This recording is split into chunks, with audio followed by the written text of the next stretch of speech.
always helps to know. Yes. Gulshan, you're praying, right? I mean.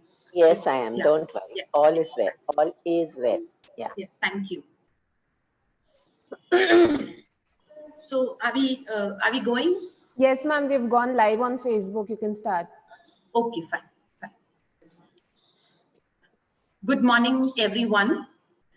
Friends, I welcome you to this webinar on spirituality and success, a paradox. Thank you for joining us today. I am Dr. B. Nanwani, Director, Sadhu Vaswani Institute of Management Studies for Girls, also known as SVIMS. The institute is AICTE approved and affiliated to Savitribai Phule Pune University. Before we get started, let us do a quick poll. May I request you to please answer the questions put up.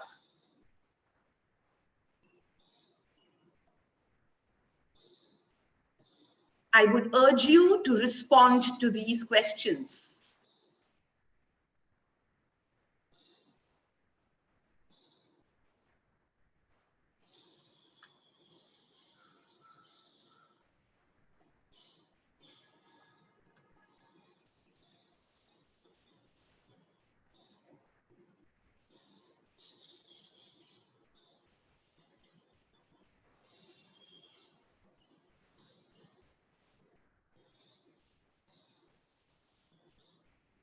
Okay, we can go on to the next question, but as you see, people are divided on the opinion of whether success in their career decides their overall success in life. Let's go on to the next question, please. Here are the results for you, but it is a divided house. The second question, please.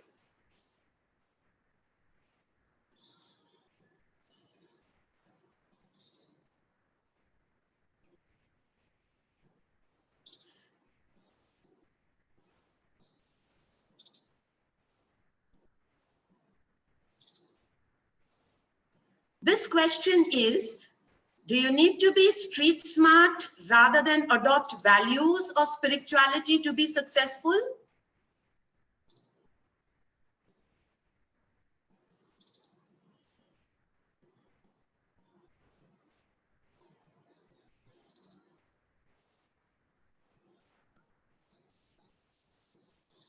Okay. Yeah, Abhijit, we can stop that poll and take the results. Right. So 46% people say you don't need to be street smart to be successful. Okay, let's have the last question, the third question. Do you think success and spirituality can coexist?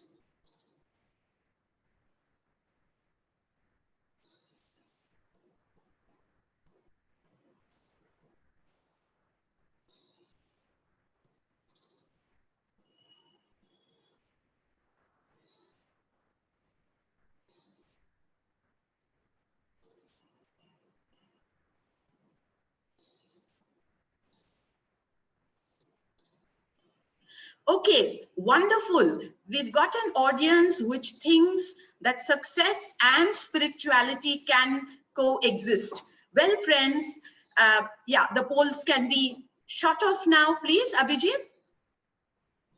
Those are the results for you. 81% people feel that success and spirituality can coexist. Thank you for your responses. And the results clearly indicate the need for this kind of a webinar. You, friends, are at the right place.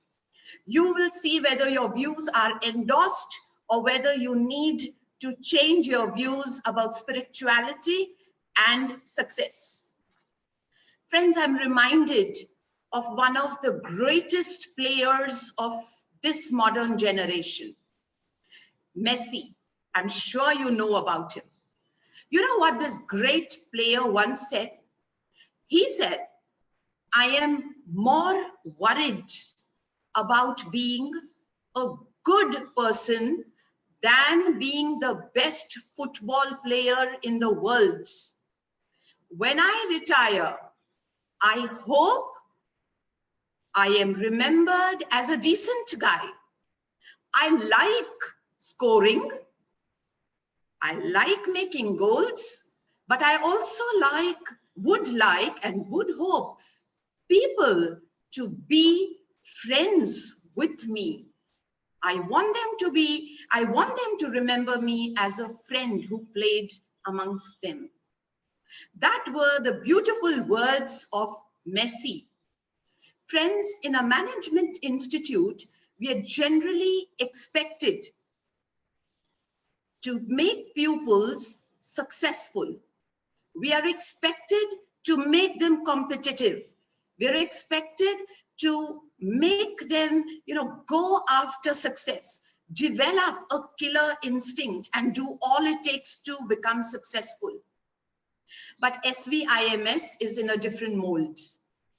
Success for us is important, yes, but success by being spiritual, by being a good human being. We believe that it is this kind of a success that is truly enduring. Once I lamented to beloved Dada.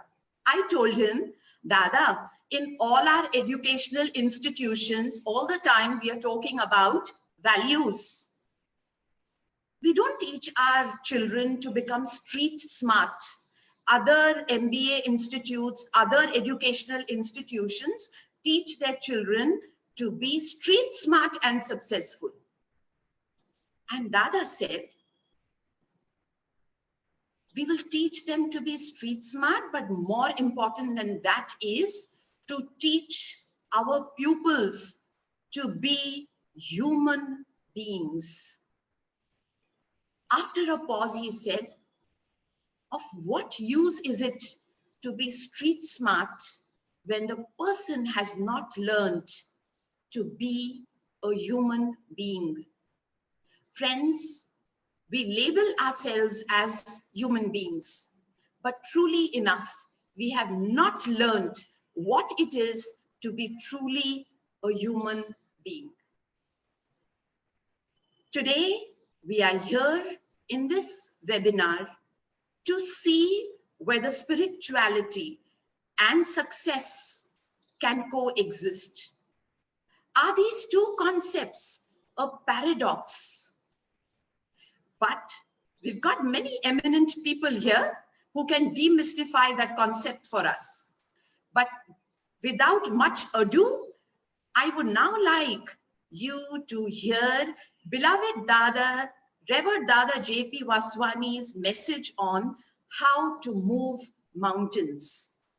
His message, I am sure, will show us the path and set the mood for this webinar. So let's hear the Master's words.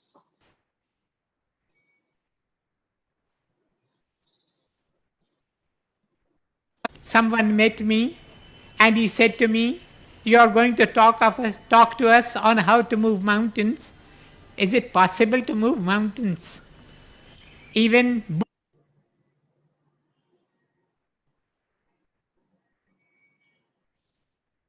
There appears to be a small technical glitch. You will forgive us this.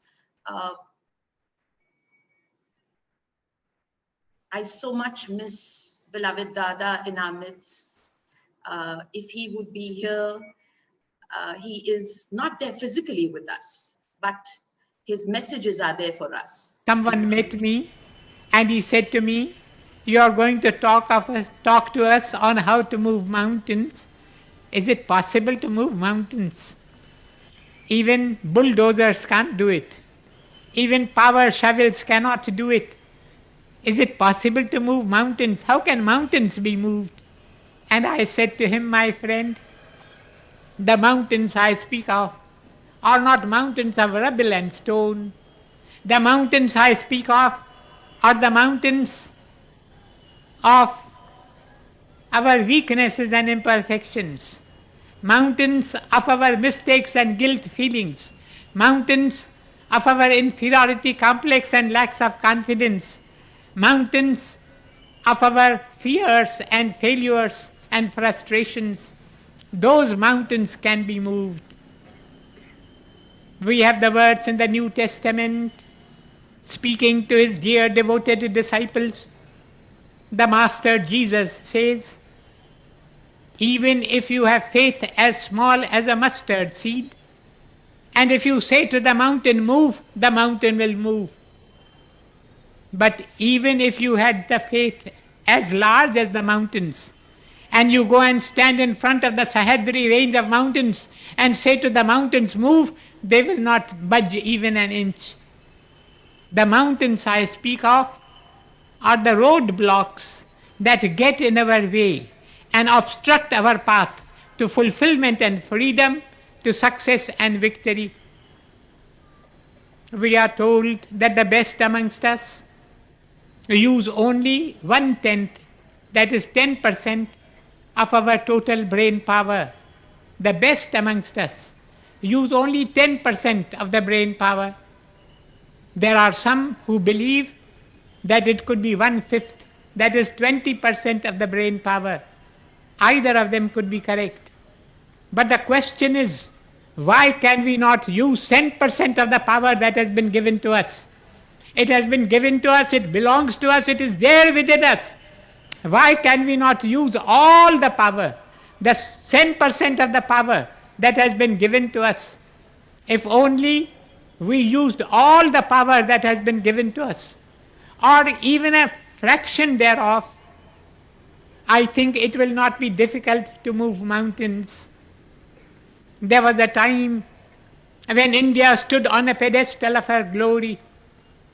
In those days, India was saluted as a leader of the nations and as the builder of a civilization which has survived the shock of centuries. In those days, schools were called ashramas. The teachers were the rishis. The literal meaning of the word rishi being a seer.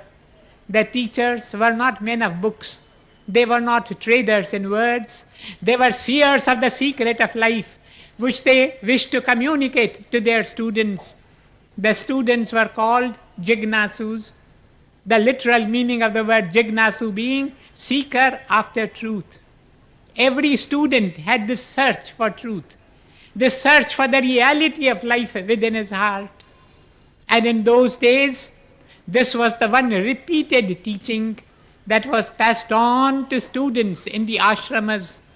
The rishis said to the children, my dear children, never forget that within you is the power.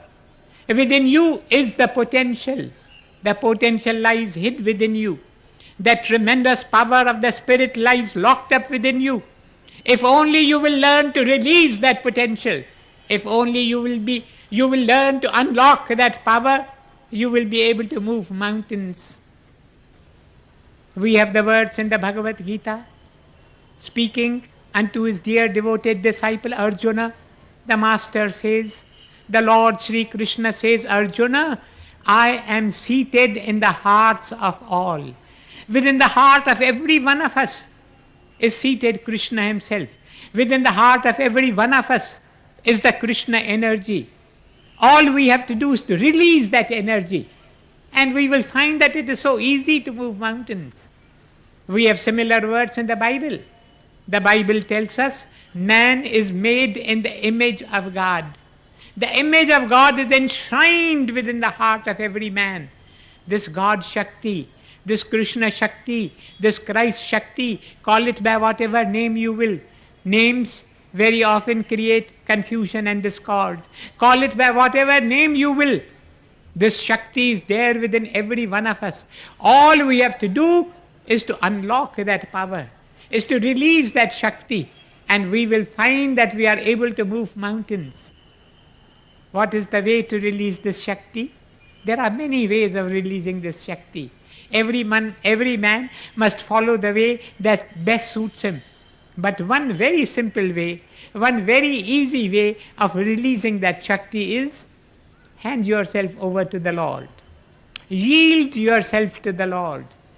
Say to Him, I come to Thee as I am, with my faults and failings, with my weaknesses and imperfections, with my limitations and lapses. I come to Thee as I am. Hari, main jaiso taiso tero. Hari, main jaiso taiso tero. I come to Thee as I am, with all my faults and weaknesses and imperfections.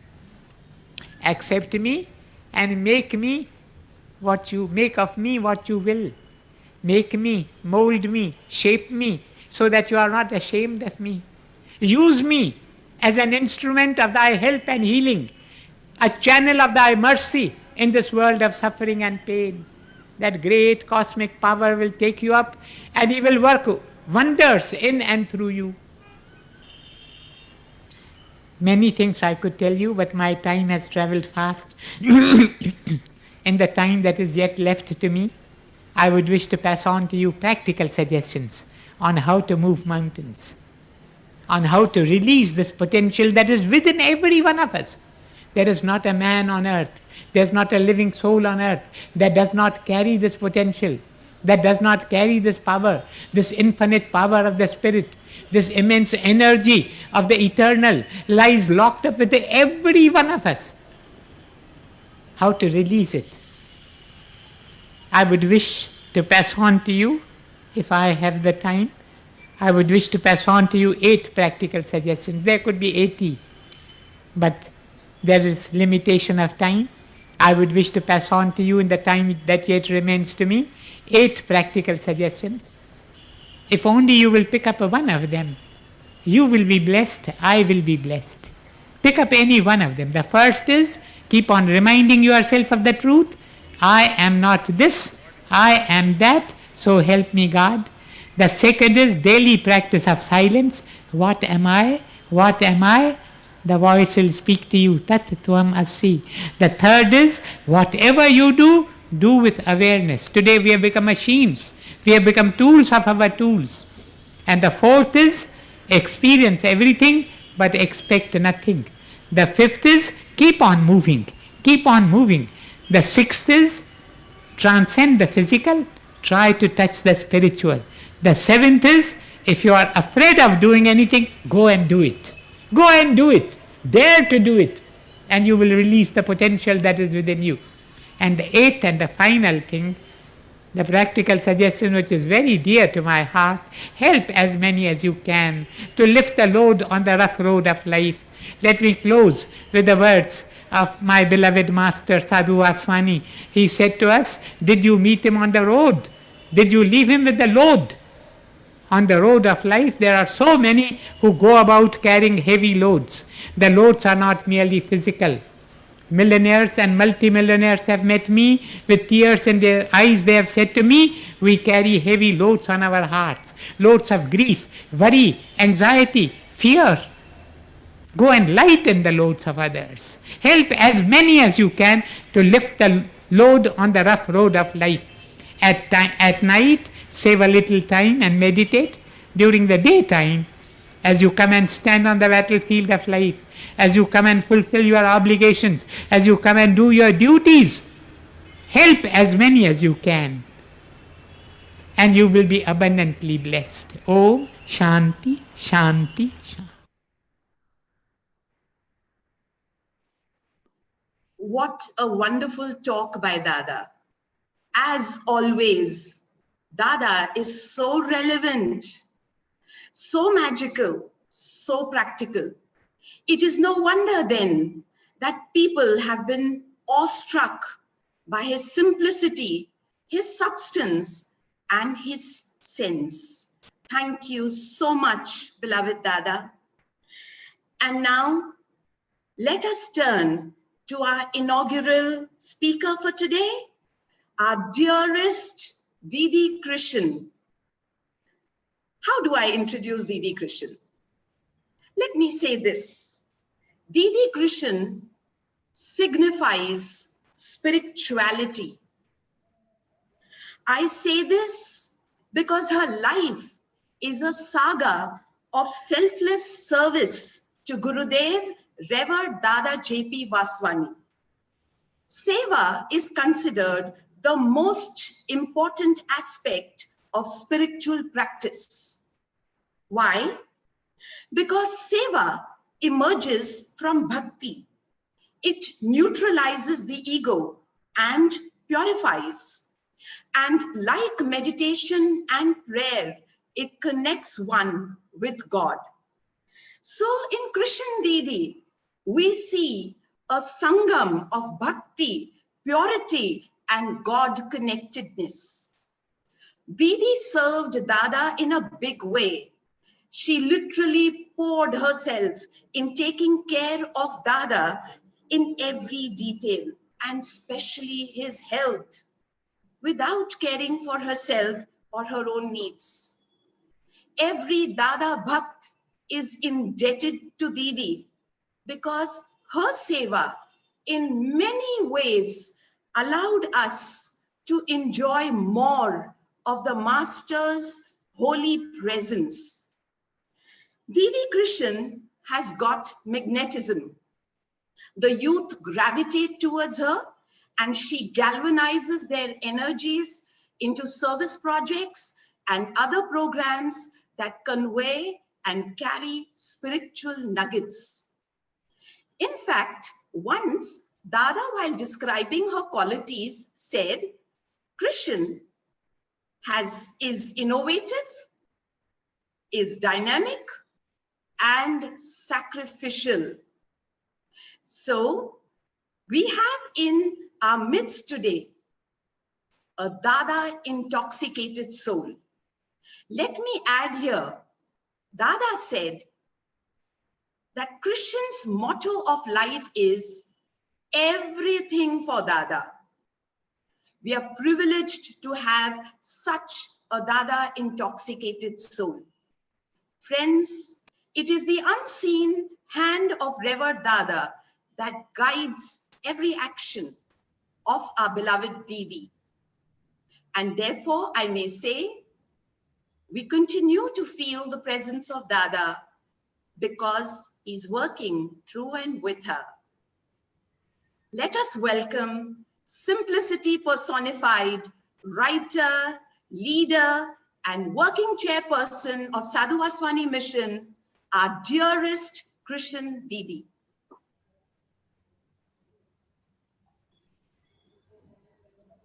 Pranams to every one of you.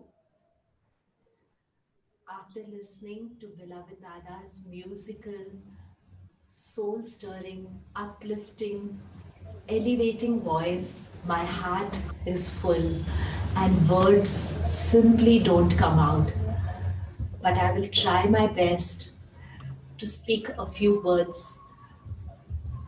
Firstly, a word of gratitude to the Sadhu Vaswani Institute of Management Studies for having organized this beautiful webinar, and also for rising up to the challenge and seamlessly blending to the present requirement and ensuring that education is delivered unhampered.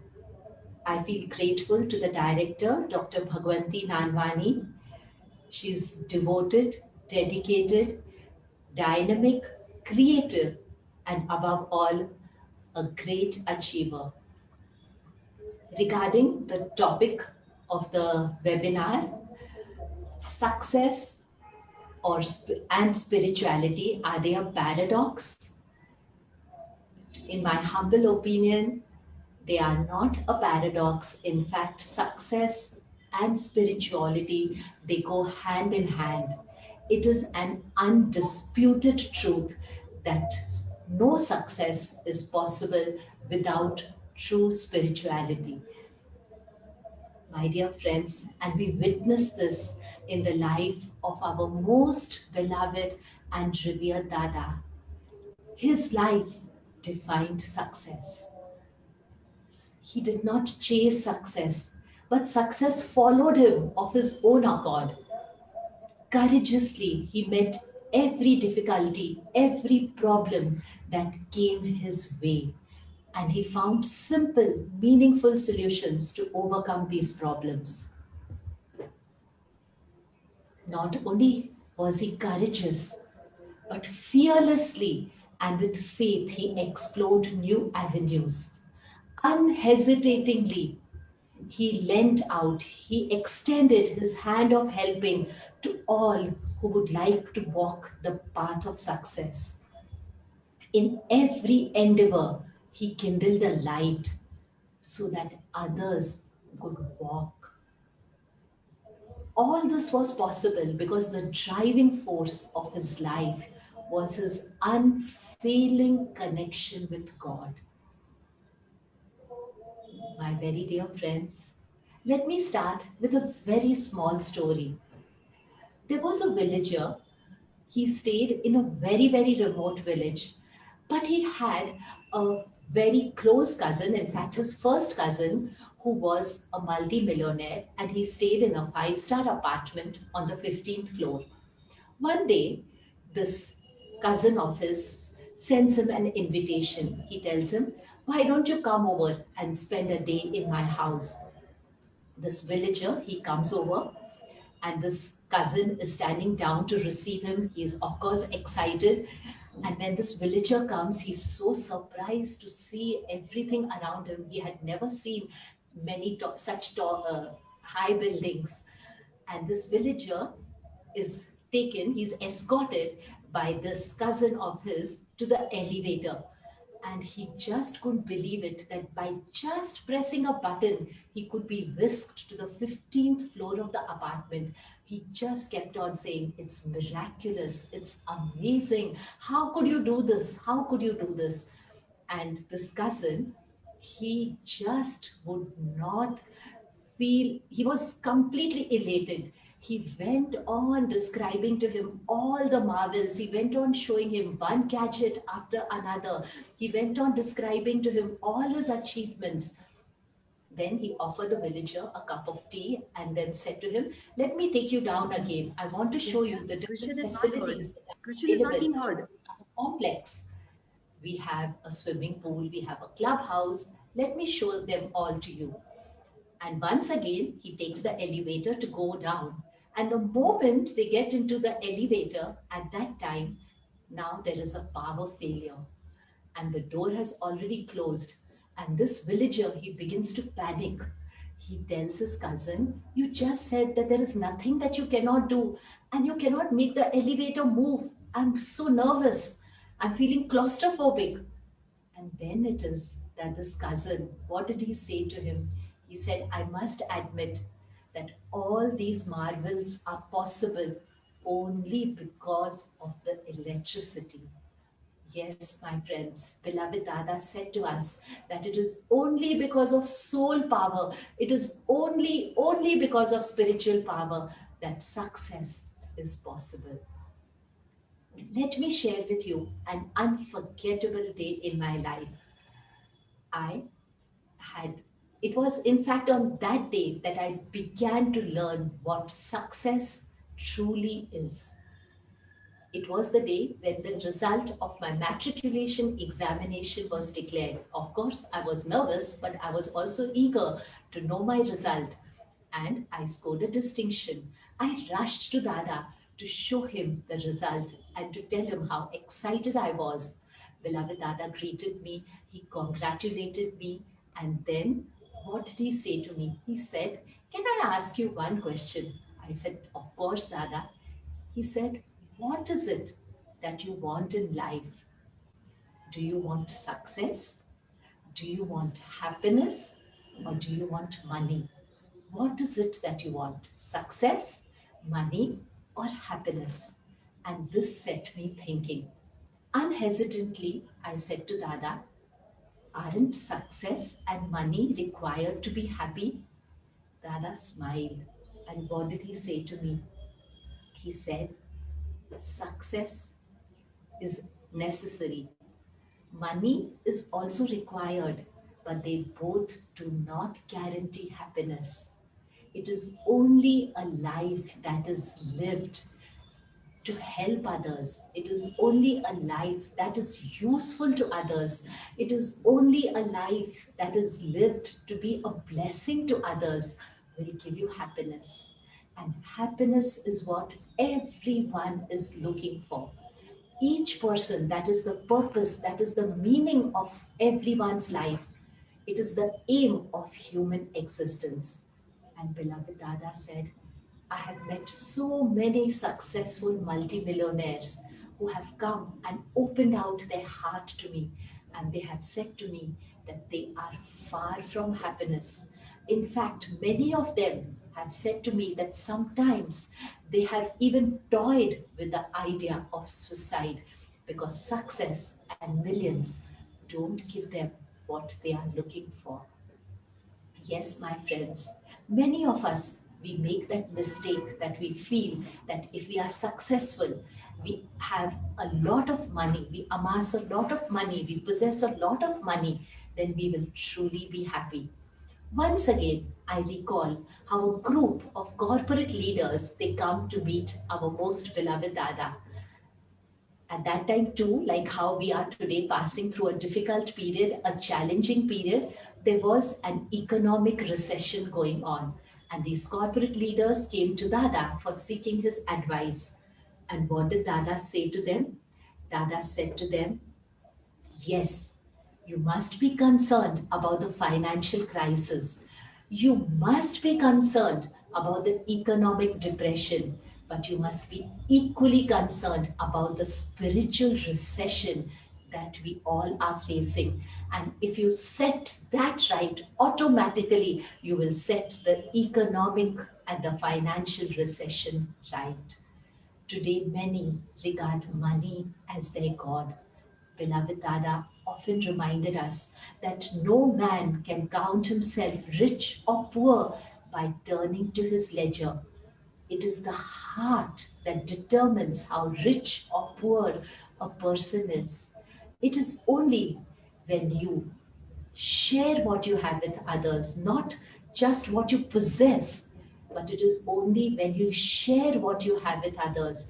It is only when you have been able to make even a positive difference in one life that you can call yourself truly successful. Isn't it that all of us want to be successful? In fact, success has become an obsession today. Remember, obsession can never give you happiness. Let me therefore not try to define what success is. And spirituality is beyond any definition. Spirituality is the aspiration to find the meaning and purpose of life.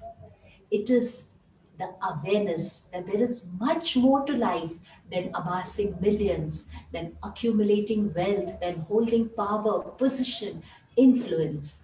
Spirituality is that connection which gives you inner strength. My dear friends, and I said to you, these business people, this corporate group who had come to meet Dada, after hearing this, one of them asked Dada, so do you want us to leave our business, our homes, our families and start establishing a spiritual link with God?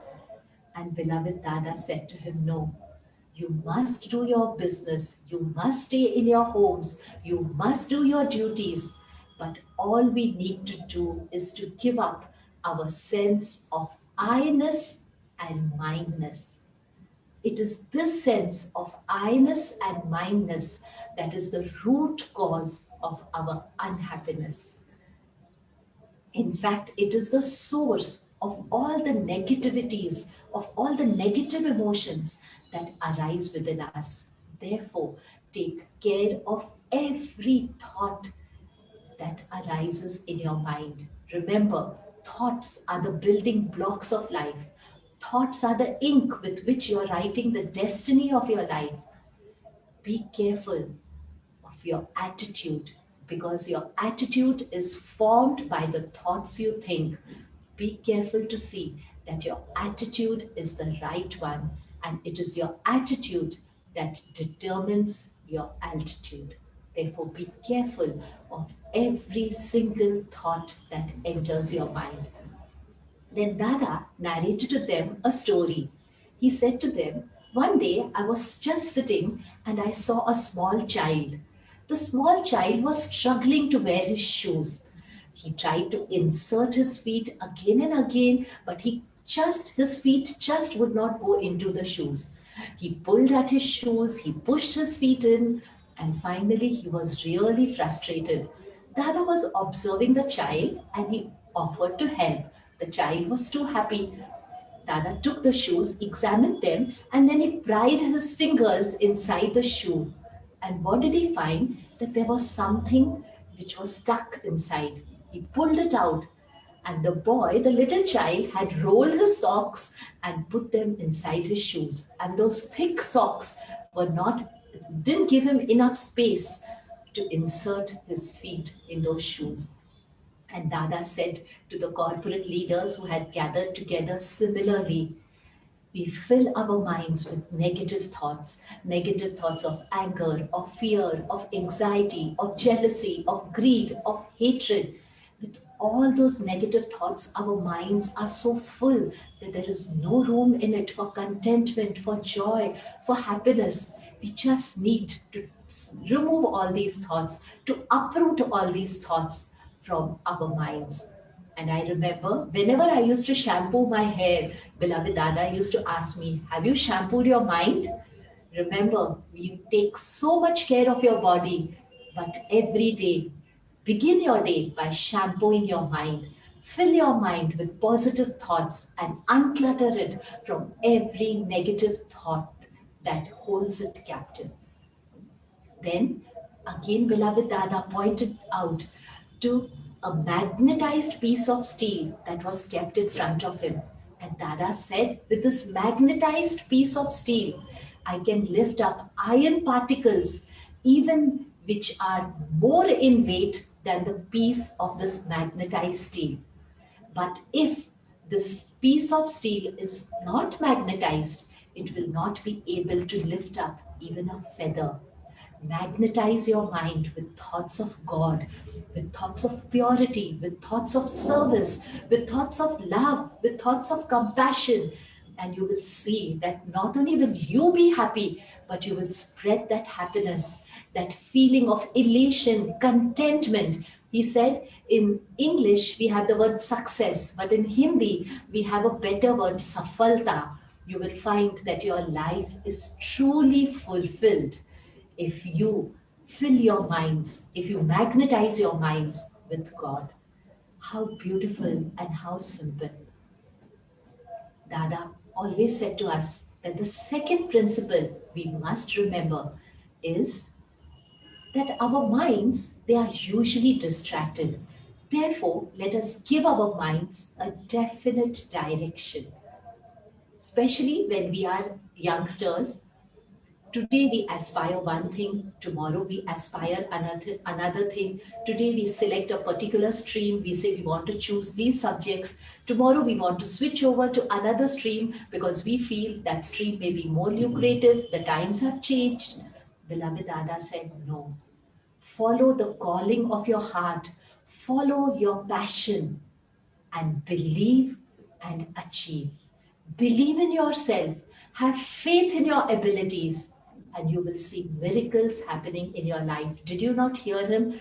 Within you are untapped reservoirs of the Spirit. Within you are hidden energies of the eternal. Unfold them, and you will see that you will be able to achieve everything and anything. And is not that the motto which Dada placed before you, the students of the Sadhu Vaswani Institute of Management Studies? Believe and achieve. Success is not something that will be handed over to you on a platter. You have to work hard for it. You cannot order success on an e-commerce portal. It will not be delivered to you by a courier service. You have to set goals. You have to work hard for them, and you have to achieve them. And remember, to achieve your goals, you do not have to compete with others. Beloved Dada always said to us, you need to compete with yourself. Every day see that you have made a little more progress than what you had achieved the previous day. That is the secret to success.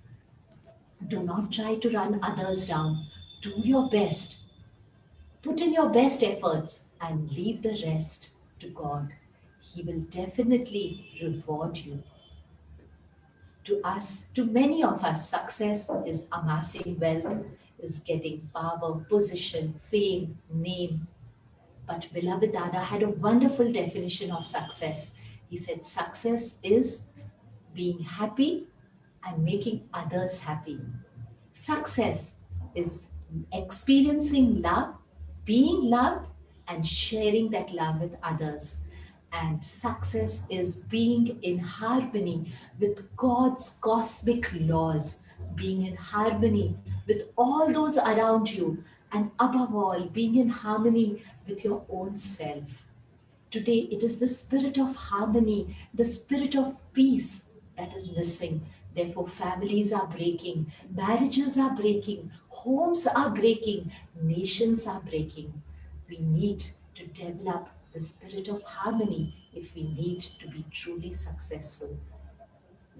One day, as I said to you, I had the great fortune of spending my life at the lotus feet of beloved Dada. When I was in school, he used to sometimes give me a spelling test.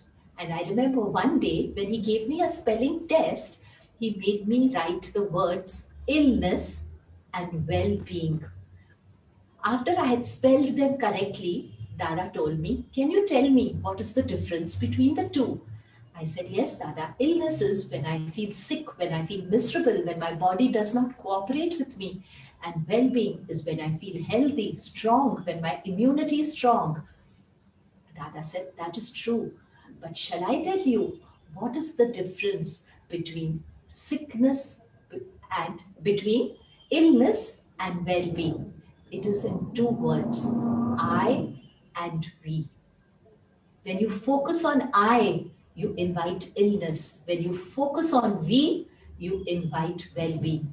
When you focus on I, you invite isolation. When you focus on we, you bring in togetherness. When you focus on I, you invite competition. When you focus on we, you bring in cooperation, you bring in commitment. When you focus on I, you think of others first. Therefore, your life is happy. It is radiant. And when you think of I, you think of yourself first. And therefore, you live a miserable life. And when you think of we, you think of others first. How I can be helpful to them. And you make your life happy. If you want to be happy, he said, go out of your way and make others happy. Do not ask, what is in it for me? But ask, how can I help you? And Dada's entire life bore witness to this great ideal. I don't know if I have the time, but before I close, I want to narrate to you a small incident from beloved Dada's life. We were one day driving on the busy streets of Kolaba. It's very well known for traffic, but that day the traffic was really, really unbelievable. And if I'm not making a mistake, beloved Dada had a meeting to address. The car was going literally bumper to bumper, and suddenly the traffic came to a halt. Beloved Dada got down from the car to just see what was happening, because he said, if there is a major block, we can walk it over. When Dada went ahead, what did he find? He found that a man lay unconscious on the road, and cars were passing by. They were, of course, stopping for a brief while, looking at him, but they were carelessly moving by. Beloved Dada requested the brother who was driving to pull over the car on the side. He walked over to that man and he found that that man was unconscious. Beloved Dada would not move until arrangements were made for that man to be moved to a hospital. And then what did he say? He said, this incident is inspiring me, is giving me a calling that we should start a hospital where everyone is given compassionate and loving care. From this incident, in fact, laid the seed of the 4 hospitals that are run in Pune today. Because within Dada's heart, his every moment, his every breath, he just tried to bring relief. He tried to be a blessing to humanity, to everyone around him. And he always said to us, never, never, never give up. Mistakes you will definitely commit, errors you will definitely make, problems, difficulties will be deliberately thrown in your way. But do not regard them as stopping stones. Regard them as stepping stones. Turn roadblocks into stepping stones and skip over them. No man has climbed the ladder of success without falling down a few rungs. There are so many stories I would like to narrate to you from beloved Dada's life, where he just moved onward, forward, upward, Godward, and he took millions with him on that journey.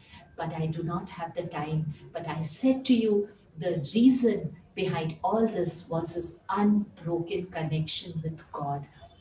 Let us stay connected with God. Today, the youths, and we all of us know how to stay connected. We see that our mobiles are charged, our laptops are charged, but please remember to charge your inner batteries, because true success comes only from inner strength. We may have wealth, we may have success, but if we don't have that inner strength, we are unable to face life, because life is not always a bed of roses. Life comes with its own set of challenges. Everyone has to face their own difficulties, their own problems. We must be ready to face them, and that is possible only if we keep our connection alive, because from him comes all energy, all power, all healing. Let me not speak more to you today, but I request you to bless me, to do whatever I can to help as many as I can, and to be a blessing to as many as I can. I thank you, Dada Shah. Thank you, Didi. I truly feel elevated by your words. Your stories have put us on a different, higher orbit. Thank you so much for your words of wisdom. And now we move on to the next speaker. We've got in our midst Dr. Gulshan Gidwani, Principal St. Mira's College for Girls. I refuse to follow tradition in introducing Dr. Gidwani. Unjust if I don't talk about her qualifications, the many awards that have been conferred on her, so be it. Why do I do this? Because let's take the example of Picasso. How do you describe him? Words describe him? Or does his work, his creation, it is that which defines that person? His art speaks about the genius and the greatness of the man. In a similar vein, I would say for Dr. Gidwani, Principal St. Mira's College for Girls, that St. Mira's College for Girls was given to her as a canvas by our beloved Dada. And her creation of this beautiful, successful temple of learning is what defines her greatness. In Sanskrit, there is a very beautiful word that I came across. The word is meraki. And meraki means to do something with love, with creativity, with the soul.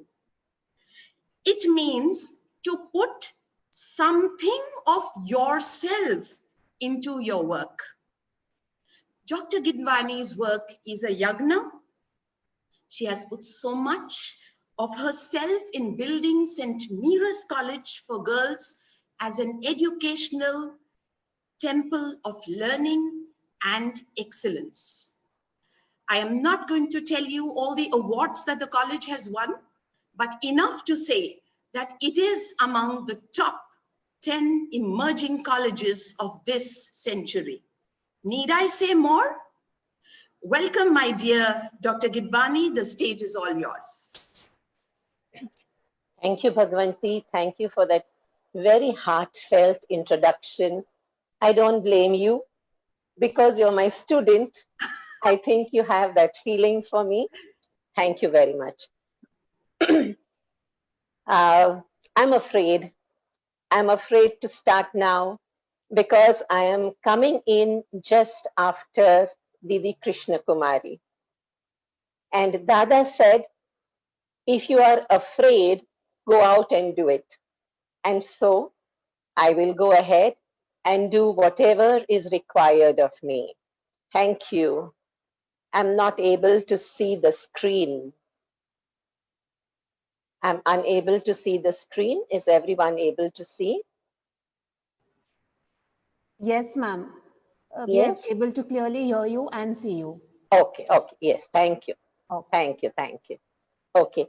So I was hoping that instead of me saying something, I feel that will sound a little pompous.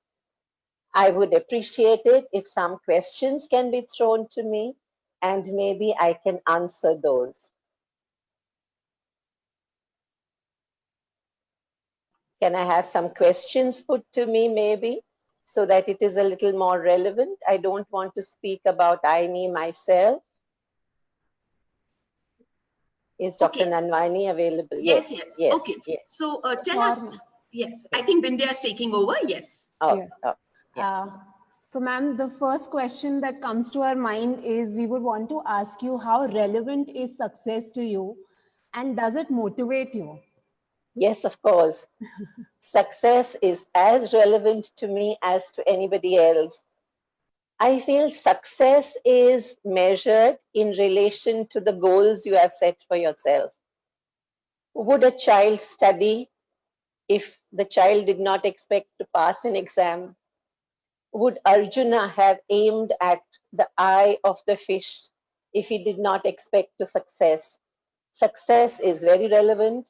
It is the wind beneath my wings.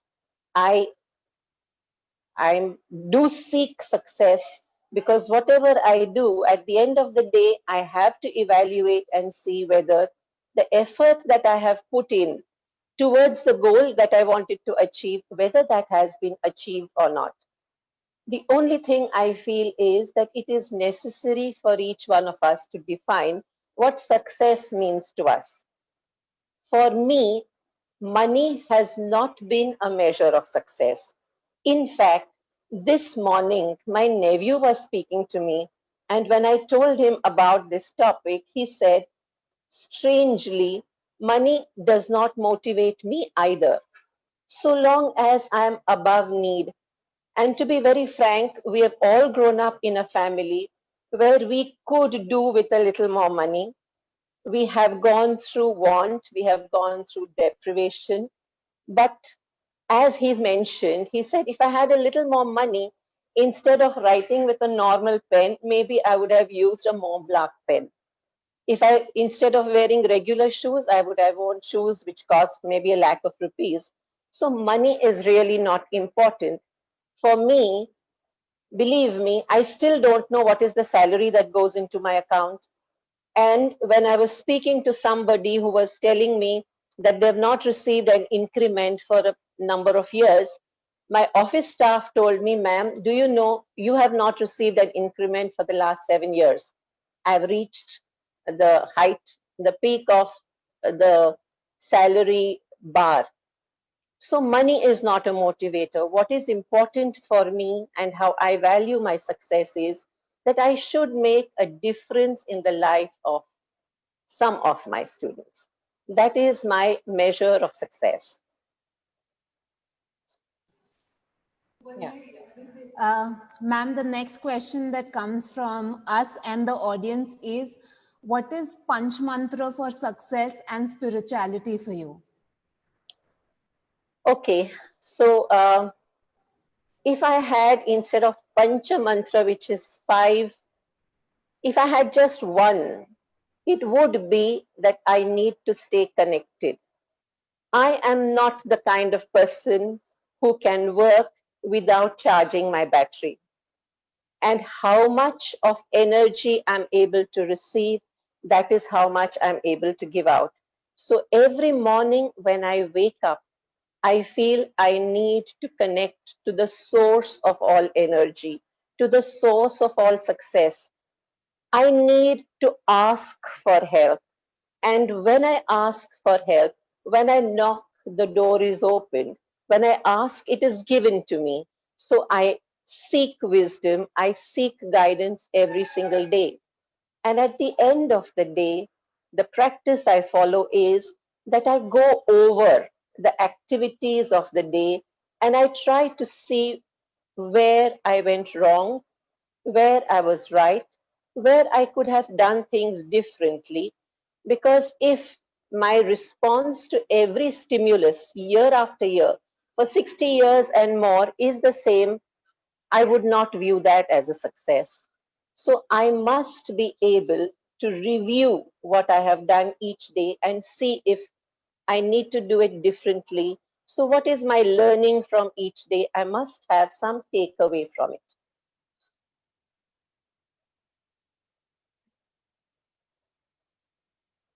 Ma'am, the next question comes from Ms. Neha Dharmani.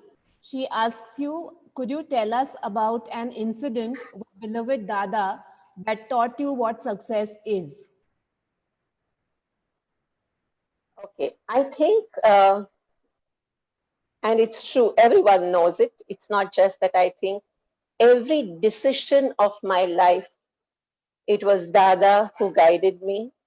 I took every decision based on the input and the advice from him right from my childhood. And I had given a commitment long ago that I would not say no to him for anything. And so I found myself in a predicament when Dada asked me to take up the role of the leadership of the college. And I felt, no, I can't do this. I'm not cut out for an administrative role. So I went back and I told him, I said, Dada, I can't do this. I have so many fears. I have so many anxieties. I have so many reservations.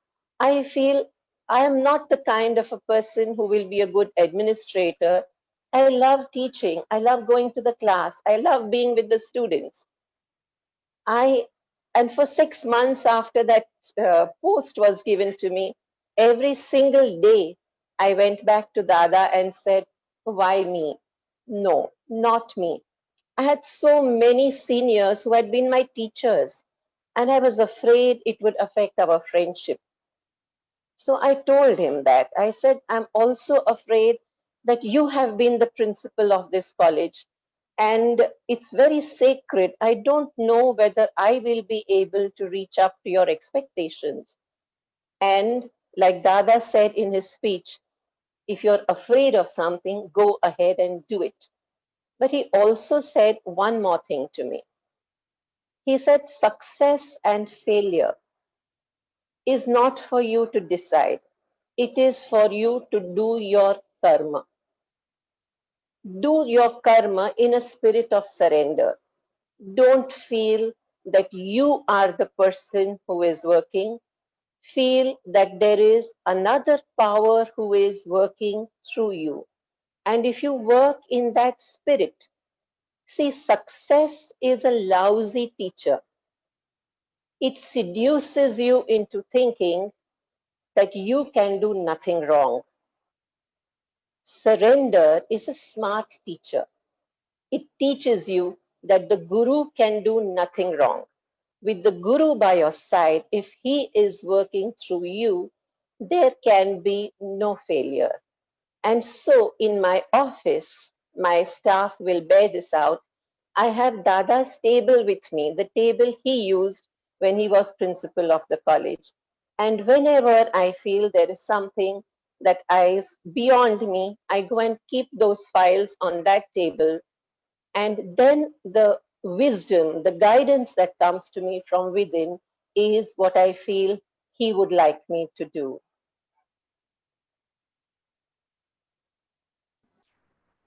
I We think in are retrospect, yes, if I think back in retrospect, having followed that teaching, I think we have come a long way. I have come a long way. As a person, I have grown. My horizons have widened. The college has grown, yes. And I think I have truly understood the meaning of spirituality? Ma'am, we are further flooded with a lot of questions, but we will take them towards the end with your permission. Okay.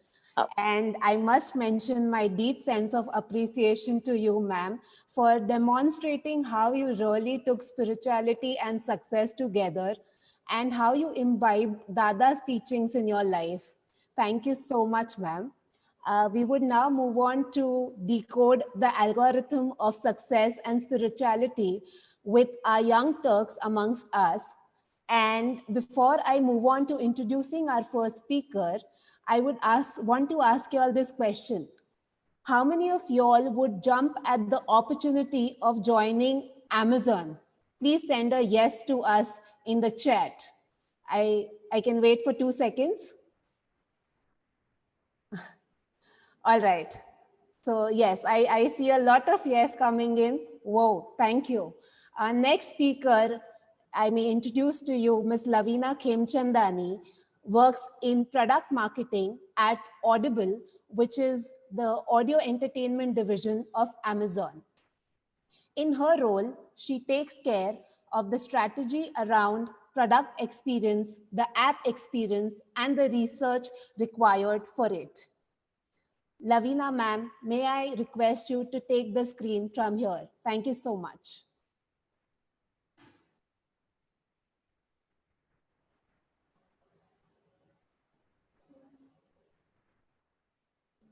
Lavina Khemchandani ma'am.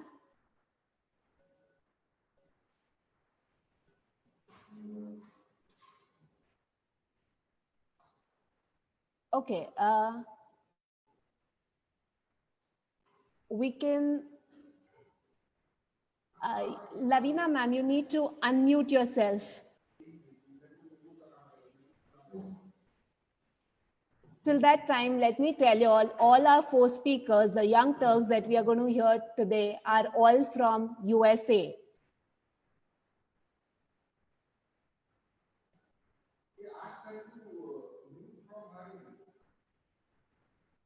One second, Lavina ma'am. Abhijit, I would request you to please unmute Lavina. It's been done. Thank you so much. I was just waiting. Yes. Thank you for the introduction, Bindya, and thank you all for having us at this beautiful session where we've gotten to hear Didi's words and Dr. Gidwani's words and just be so inspired. In fact, I probably wouldn't be remiss to apologize on behalf of myself and my friends who are going to speak after me that you all have to listen to us after listening to that. There's really nothing left to say. It's ironic that this part of the session is called Decoding Success Attitudes, because what has there been left to decode? Dada has made everything so simple, so clear. Didi put it all so beautifully.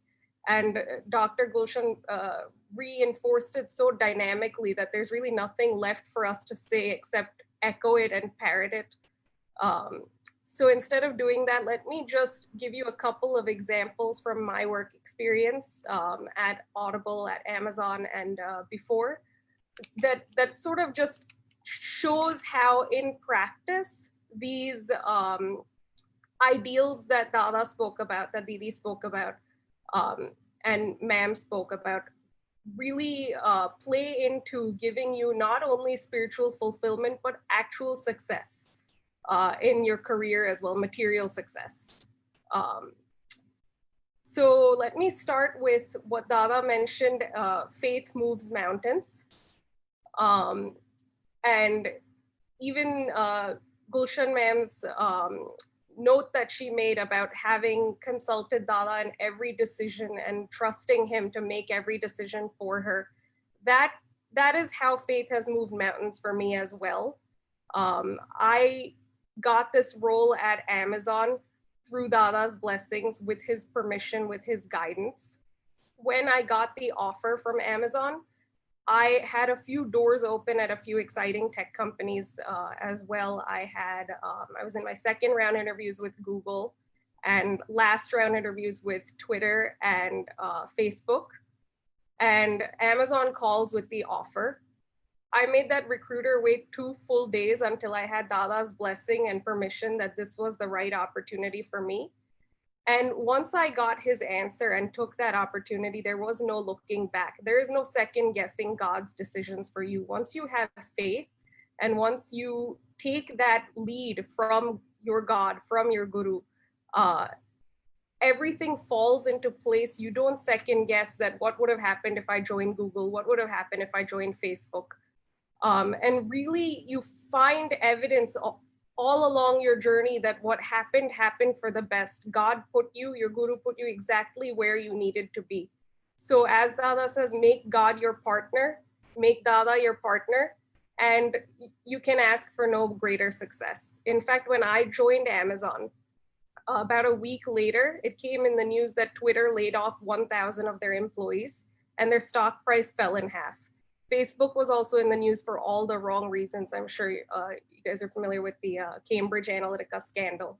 So all of these signs were popping up showing me that you put your faith in Dada, you didn't second guess his decision, see what he protected you from.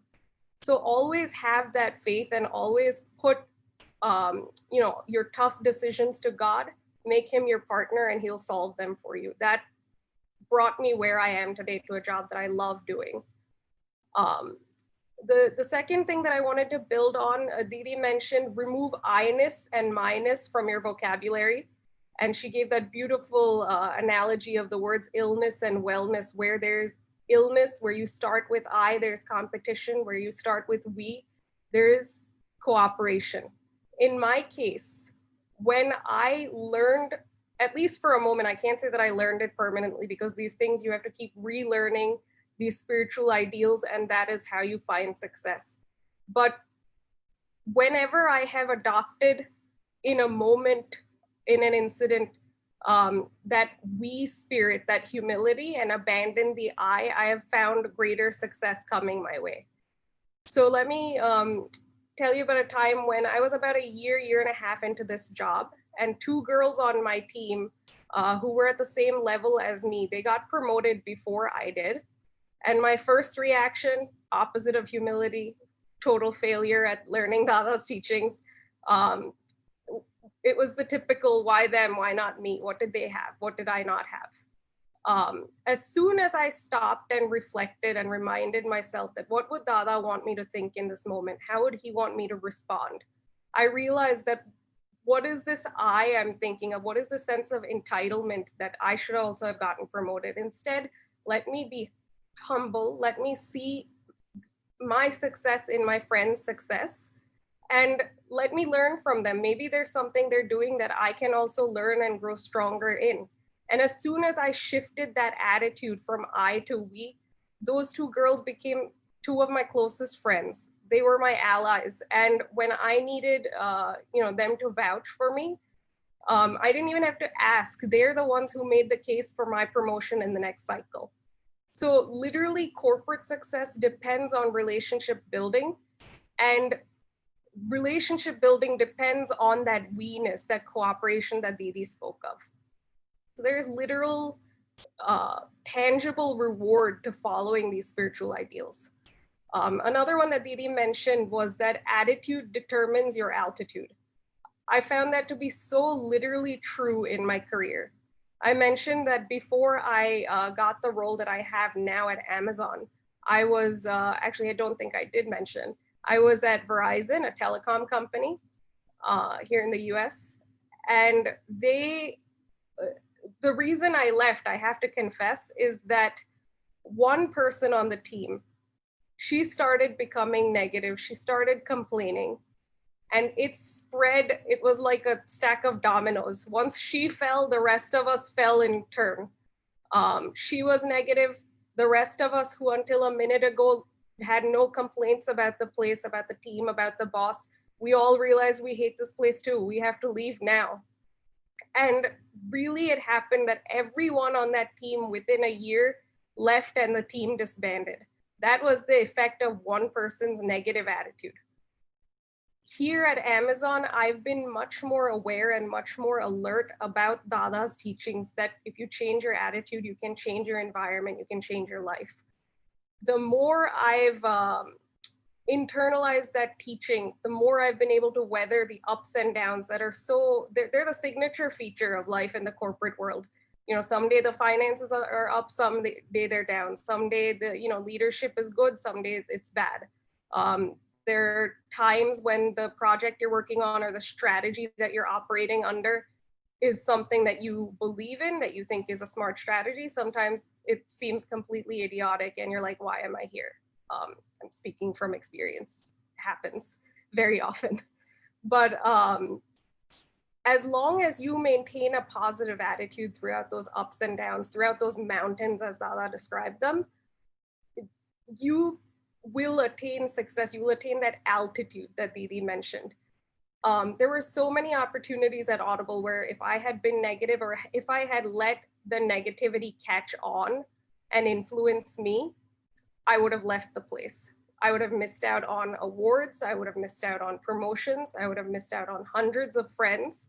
And I would have missed out on a job that I truly love doing at the end of the day, every day, and I'm grateful for. All because of attitude. You have to protect yourself with the mask of positivity, and that way that positivity will catch on to others as well. You want to be the one who influences everyone else to remain positive instead of letting the negativity catch on to you. So these are just a couple of examples. I could tell you about how silence has inspired creative ideas. I could tell you about how Dada's teachings around controlling anger have kept me from putting my foot in my mouth in certain situations and getting myself fired. But really speaking, there's nothing to decode. It's only examples that we can give of things Dada has already taught us, things Didi has already given us and reinforced for us. All we have to do is practice it, and success is ours. Not necessarily monetary financial success, as all of our esteemed speakers have said today. Monetary success is not success. For me, my definition of success, at least in my career, is, do I go home at the end of the day loving what I do? And am I still grateful that I have this and not something else?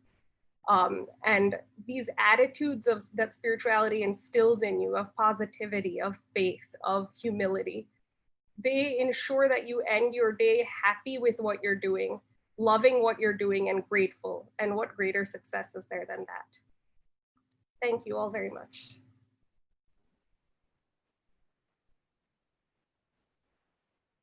She was so humble. While we were listening to you, it was so good that, you were giving your practical examples and linking them with Dada's teachings. And that is where we could see the amalgamation of spirituality and success in you. Thank you so much, Ms. Lavina Khemchandani. And now I pass on the screen to my colleague, Ms. Vaishali Patil, to introduce the next speaker. It's my privilege to introduce Marsha Wadhwa. Marsha was born and brought up in New Jersey.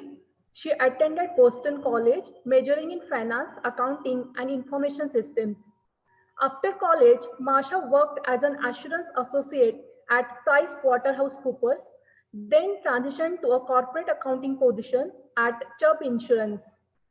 After 3 years, she decided to travel to India, where she spent time volunteering in the public relations office at the Sadhu Vaswani mission. In the past year, she developed a passion for teaching and is now pursuing her teaching license to work with work children. Marsha also likes to dabble in graphic design, read inspirational books, and travel to India whenever she gets an opportunity. We warmly welcome you, madam, and request you to take up the screen. Hi, everyone. It's such a joy to be with all of you today. As you can tell from the introduction, my journey has taken me across continents and across careers. I have worked with Chubb Insurance in the past, and I'm now pursuing my teaching license. It has been interesting for sure. But the one thing that has held steady throughout it all is that Dada has been the guiding force and protecting force behind every success. And that's why I'm here today. I have learned that spirituality and success go hand in hand, and that spirituality infused in the work world actually leads to a more peaceful and balanced life. I'm a third-generation Dada devotee. My grandparents in Baroda came to know Dada, and from there, Dada's love just spread throughout the family. Although I grew up in New Jersey, far away from Pune, of course, Dada had a large presence in my life, especially in the form of his teachings. Today, I'd like to share with you two of Dada's teachings that have really helped me blend spirituality and success, especially where it all started after college in my corporate accounting role.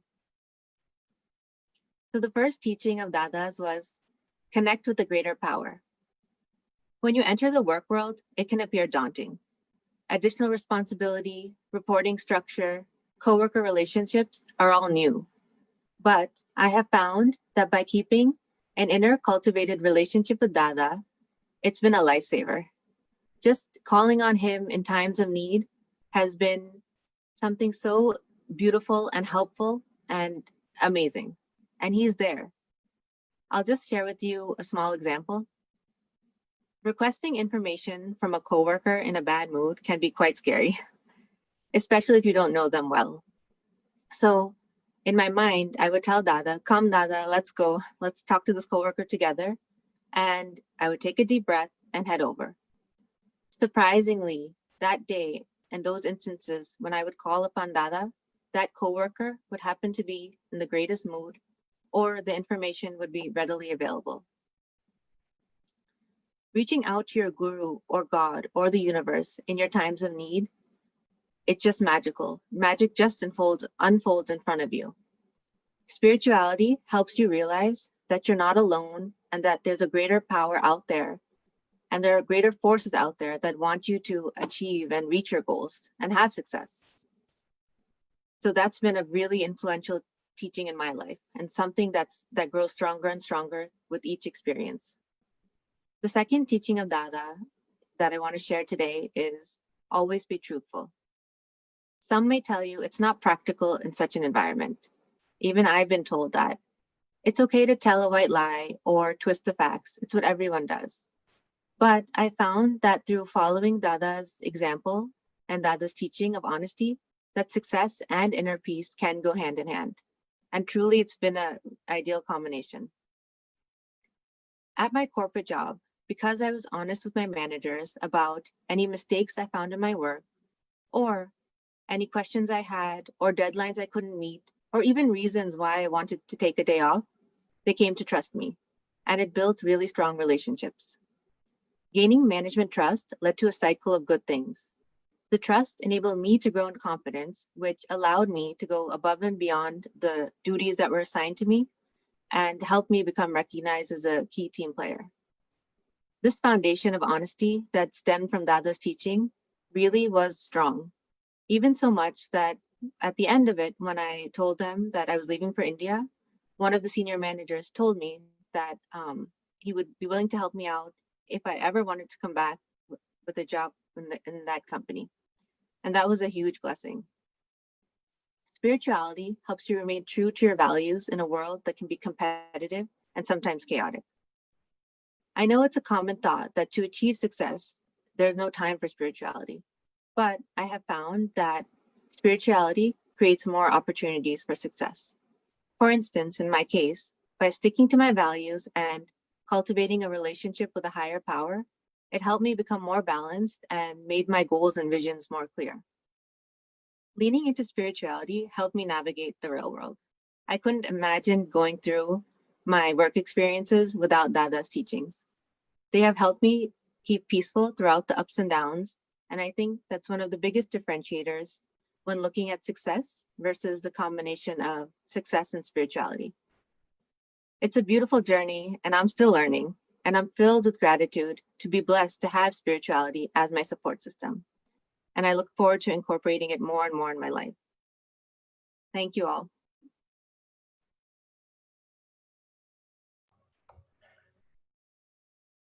Thank you so much, ma'am, for these beautiful words. I would also wish to express my gratitude for giving an excellent coverage on how you manage to be successful and spiritual at the same time. Once again, thank you, ma'am. Over to Smita, ma'am. Good morning to one and all. and today I'm here to introduce Miss Sandhya Parwani. Born and brought up in Curacao, a minuscule island in Caribbean, she graduated from Vanderbilt University in United States with a double major in psychology and Spanish. Her education, post her education, she traveled between India and China, spending half of the year volunteering at the Sadhu Vaswani mission in Pune and the half of the year working in a trading company. Sandhya is currently pursuing her master's degree in behavioral health from the University of Hong Kong, where she is conducting research about the influence of spirituality on people's health choices. Having lived in 6 countries, she has learned to appreciate the beauty of diversity and speaks 7 languages. She enjoys photography, cooking, writing, and traveling, especially to Pune, home of her guru, Dada J.P. Vaswani. When she came deeper contact with Dada, she says, it was always influenced by Dada, but deeper contact, I guess, about 2020. I invite Ms. Sandhya to give her insights. Thank you, Smita ma'am, for the introduction. I don't know if I am qualified to speak today, especially after listening to Didi and Dada. My words seem very empty, but I will try my best to share with you all in the most appropriate way Dada's teachings. Dada has been part of my life, I guess, since before I was even born. I have been listening to his discourses and have had the fortune of being in close proximity with him on several occasions. To me, Dada is absolute truth. Whatever he does or says is the truth. And his teachings have always been the answers to my questions, the path to follow whenever I'm faced with some challenge. When I heard about the topic of today, spirituality and success, a paradox, I was instantly drawn to the word paradox because to me, spirituality has never been separate from success. It has never been separate from anything in the world. In fact, spirituality, as Dada says, is simply a way of living. It's like a framework that guides our behavior. How do we respond to different situations? How do we deal with conflict? How do we interact with and treat people? All of this is spirituality, and it's all relevant to our career and the corporate world. And there are so many teachings that I could share with you that guide me in my daily life, but because Dada's teachings are all so practical and I feel like all of them lead to success. But because of the time constraints today, I will be sharing 3 major teachings that have personally affected me and my work and success. So the first one is do your duty. Whatever role you are playing currently as a student and later perhaps as an employee, we must do our duty and we must do it to the best of our ability.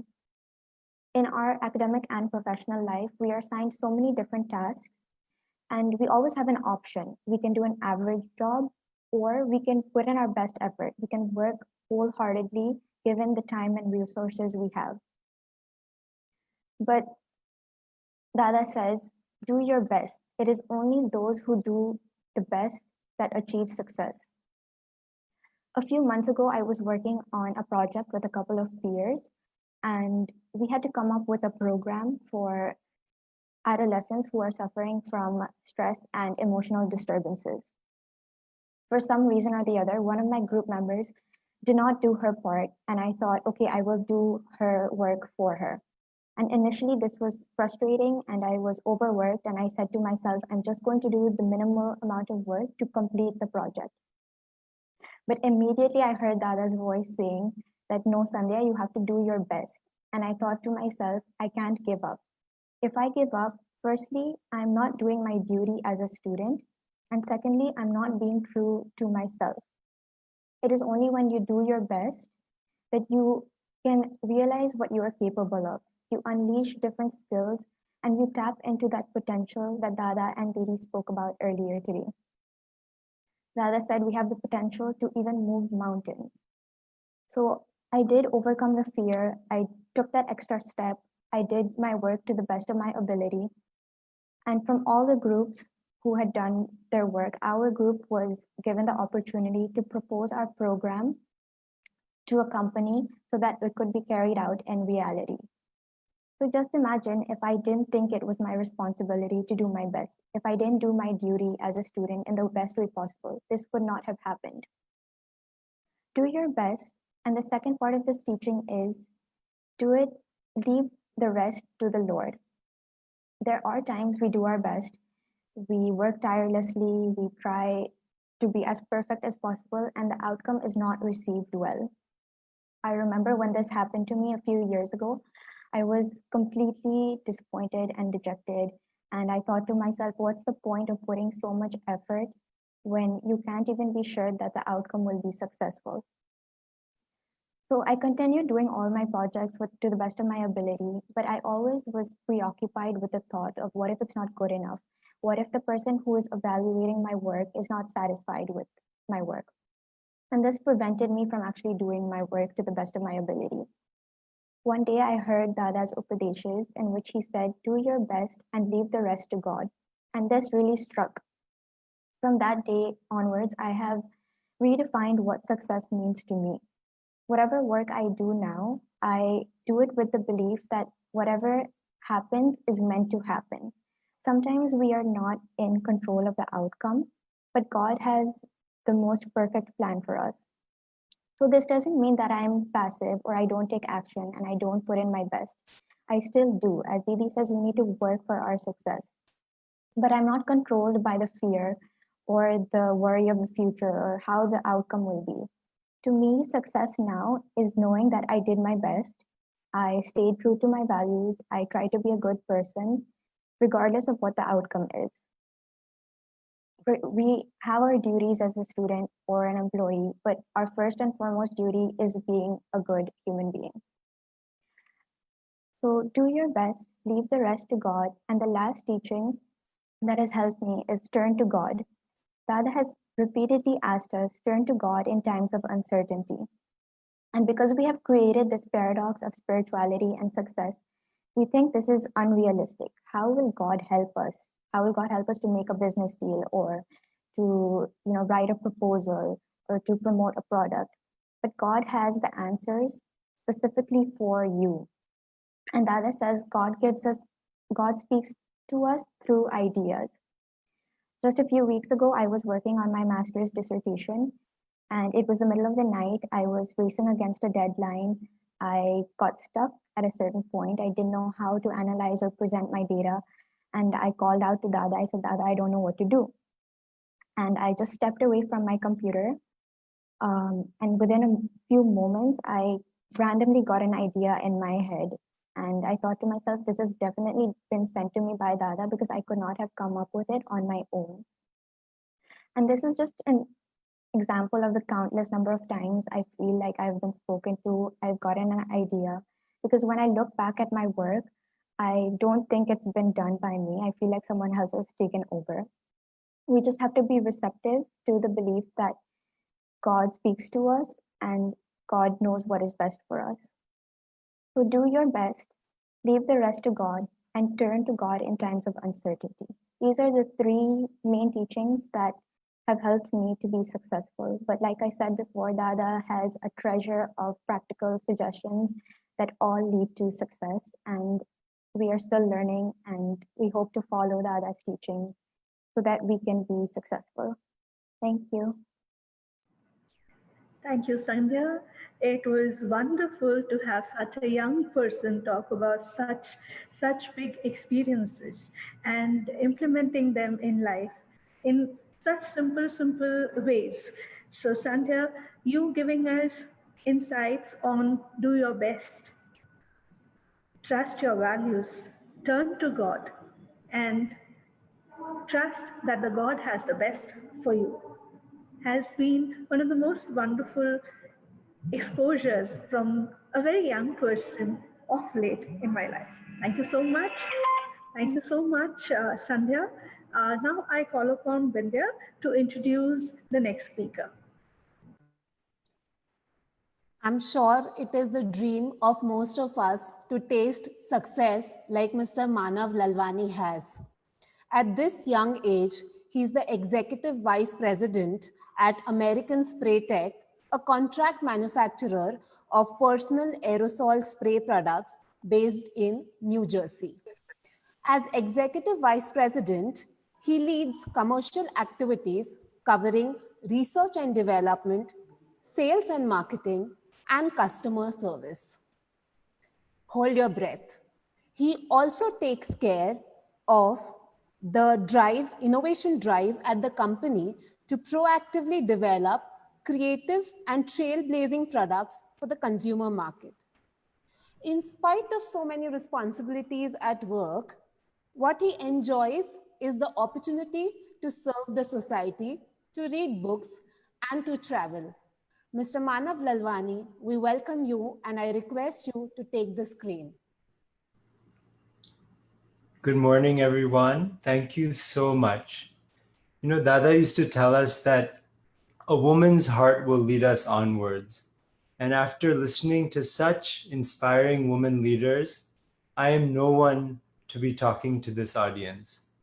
But as we learn in business, it's often said nothing is free. So please accept these broken words as my fees to hear everything that I've just learned.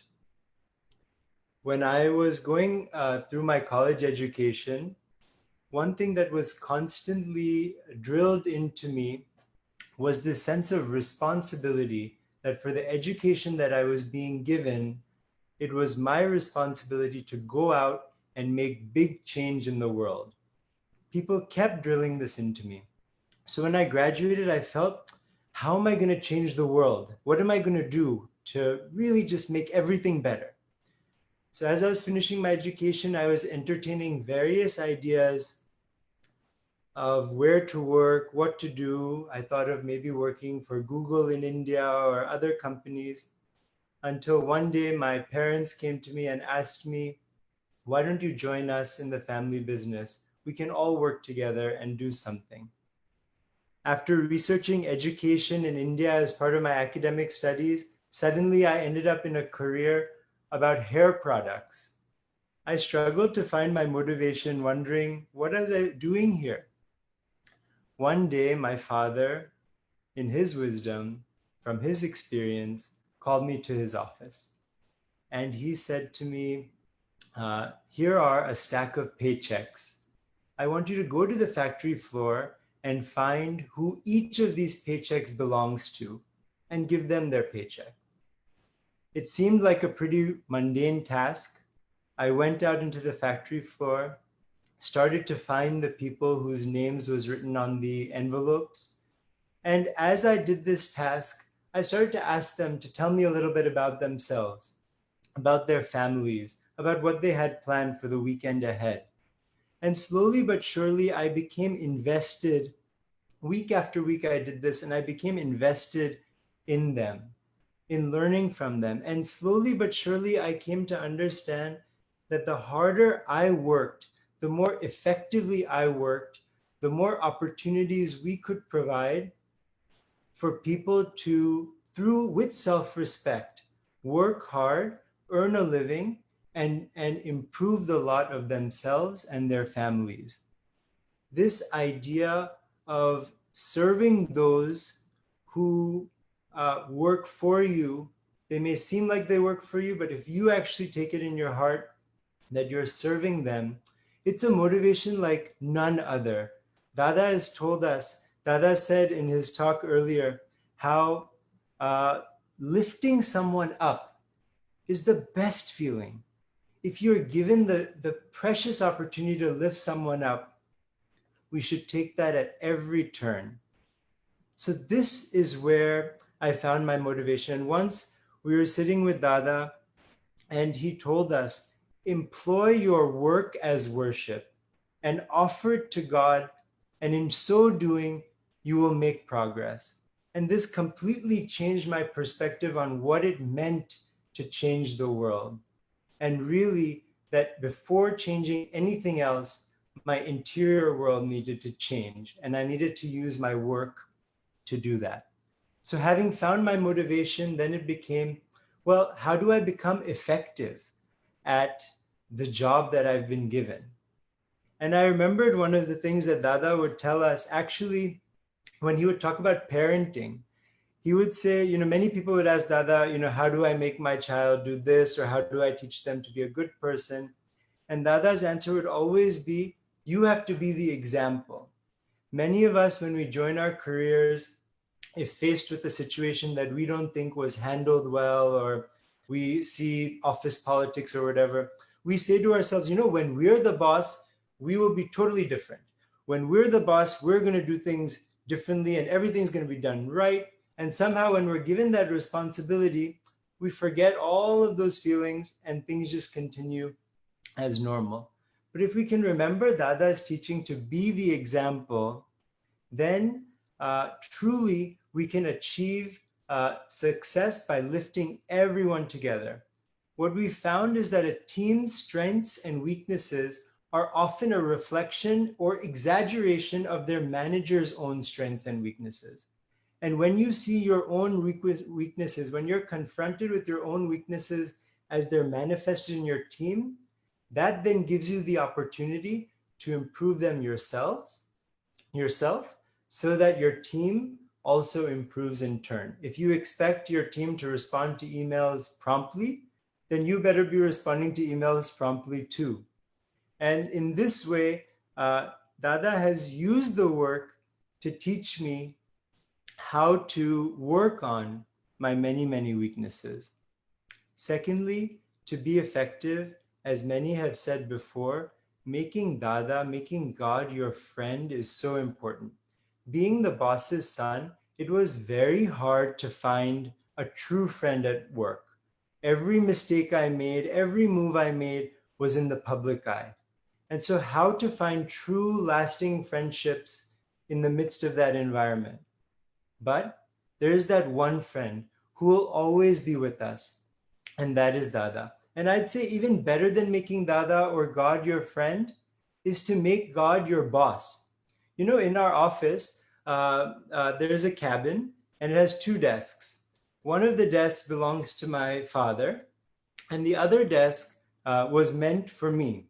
But if you ask anyone in our office, I never use that desk. I'm never found in that cabin. I'm always around in the conference room or with my team or whatever. And few people have said, what a waste of a desk. You never use it. Why is it even there? But can I tell you a secret? Something I haven't really shared, what that desk means to me. And when Dr. Gidwani was speaking, it just gave me goosebumps. In my mind, I think of that desk as Dada's desk. And in my mind, Dada, my spiritual father, and my dad, my earthly father, they're the boss. They're the ones who are running things. I'm just an office boy who's executing their work. And I don't do this to show anything. I just do it because it's tremendously reassuring if you're constantly in an environment where your decisions can have consequences for people's lives, to know that you are ultimately just in your heart trying to follow the boss that you aspire to learn from. It changes everything. And so I feel what Dada has taught us here is the bigger the leader we are to the outside world, the smaller the follower we must become in our inside world. And so having thought of these ways of how Dada's teachings really bring about effectiveness, they actually bring about business success. I think our work is a laboratory we've been given to conduct spiritual experiments daily. Most of our time, most of our waking hours are spent at the office, if we actually go to see. But so if we don't make time for spirituality in the office while we're working, then when will we make spiritual progress? And so if we look at Dada's teachings, they can be actually applied to a business context if we just give it a try. We all know Dada's birthday is celebrated as the moment of calm, centered on on the idea of forgiveness. Recently, something I've started doing is when a member of our team leaves the company for whatever reason, they go to another, they move or they move to another company, I've started writing them a note. And in that note, I'll say, you know, during this time we had together, I was given the role of being your manager. And I tried my best to fulfill that role to the best of my ability, but surely I've made many mistakes. And if in those mistakes I've hurt you in any way, please forgive me. And know that now that we're no longer in this, I no longer have this role, know how much I respect you and how much I learned from you really in my heart. And these notes, I just did it for a sense of peace myself.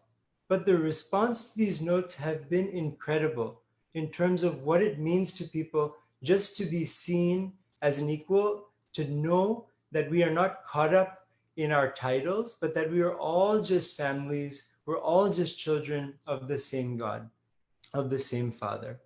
Last year, we had an opportunity as a business to articulate our corporate values, something that we could hang in all of the conference rooms so that any meeting we had, it was right in front of us.